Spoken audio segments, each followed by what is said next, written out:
মুখ্যমন্ত্রীর কড়া বার্তার পরই অ্যাকশন শুরু। পশ্চিম বর্ধমানের বারাবণী থানার ওসিকে সাসপেন্ড করল আসানসোল দুর্গাপুর পুলিশ কমিশনারেট।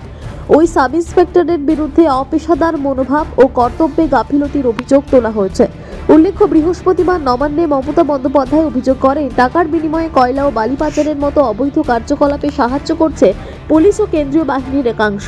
রাজ্য পুলিশের একাংশের উপর ক্ষোভ প্রকাশ করেন মুখ্যমন্ত্রী। মুখ্যমন্ত্রীর মন্তব্যের পরেই পুলিশের মধ্যে বড়সড় তৎপরতা শুরু হয়। সাসপেন্ড করা হয় বারাবণী থানার ওসি মনোরঞ্জন মণ্ডলকে। আসানসোল দুর্গাপুর পুলিশ কমিশনারেটের কমিশনার সুনীল কুমার চৌধুরীর সই করা নির্দেশনামায় ওই পুলিশ আধিকারিকের বিরুদ্ধে বিভাগীয় তদন্ত শুরুর উল্লেখ রয়েছে। আসানসোল থেকে সৌম্য গাঙ্গুলির রিপোর্ট, টিভি নিউজ 10।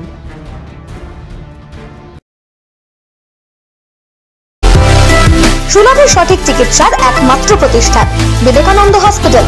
24 ঘন্টা emergency service, blood bank, trauma care. আপনাদের সেবায় আমরা তৎপর। গুণমান ও পরিষেবায় দুর্গাপুর বিধাননগরের ডক্টর জাকির হোসেন এভিনিউর বিবেকানন্দ হসপিটাল শিল্পাঞ্চলের মানুষের মন জয় করেছে।